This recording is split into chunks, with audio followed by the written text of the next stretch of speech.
కేంద్రంలో అధికారంలోకి వచ్చినటువంటి కాంగ్రెస్ సారథ్యంలో యూపీఏ గవర్నమెంట్లో ఆనాటి ప్రధానమంత్రి మన్మోహన్ సింగ్ గారి సారథ్యంలో మరి గ్రామీణ ఉపాధి హామీ పథకం భారతదేశంలో ఉన్నటువంటి అన్ని వర్గాల ప్రజలకు వ్యవసాయ కూలీలకు పనులు లేని సమయంలో పనులు కల్పించాలని మరి వాళ్ళకి వృత్తి కల్పించాలని చెప్పేసి ఆనాడు యూపీఏ గవర్నమెంట్లో ఆనాటి ప్రధానమంత్రి గారు మన్మోహన్ సింగ్ గారు యూపీఏ చైర్పర్సన్ గా సోనియా గాంధీ గారి నాయకత్వంలో ఆ రోజున గ్రామీణ ఉపాధి హామీ పథకం మహాత్మా గాంధీ గ్రామీణ ఉపాధి హామీ పథకాన్ని తీసుకురావడం జరిగింది.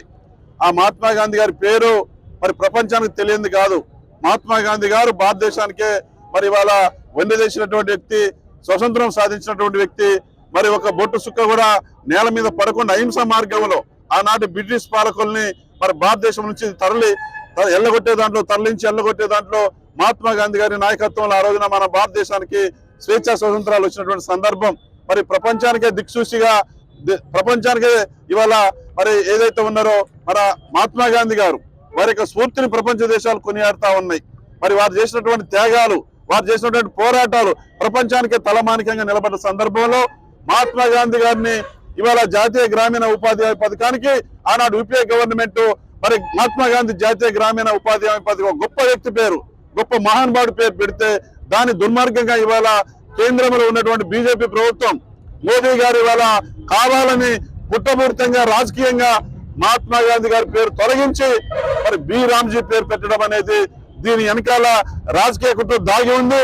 అటువంటి గొప్ప వ్యక్తి పేరు మార్చడాన్ని మానుకోవాలి, మహాత్మా గాంధీ గారి పేరు కొనసాగించాలని కాంగ్రెస్ పార్టీగా డిమాండ్ చేస్తా ఉన్నాం.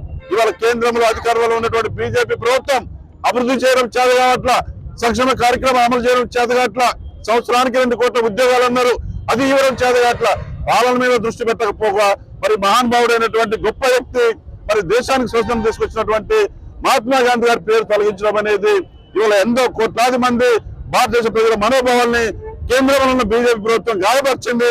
ఇప్పటికైనా సరే మరి మహాత్మా గాంధీ గారి పేరుని కొనసాగించాలని కాంగ్రెస్ పార్టీ తరఫున నిరసన తెలియజేస్తూ కేంద్రంలో బీజేపీ ప్రభుత్వాన్ని మహాత్మా గాంధీ జాతీయ గ్రామీణ ఉపాధి హామీ పథకం కొనసాగించాలని బీజేపీని డిమాండ్ చేస్తా ఉన్నాం. జై కాంగ్రెస్, జై కాంగ్రెస్, రాహుల్ గాంధీ గారి నాయకత్వం, రేవంత్ రెడ్డి గారి నాయకత్వం, సోనియా గాంధీ గారి నాయకత్వం, మల్లికార్జున ఖర్గే గారి నాయకత్వం, జై కాంగ్రెస్, జై కాంగ్రెస్.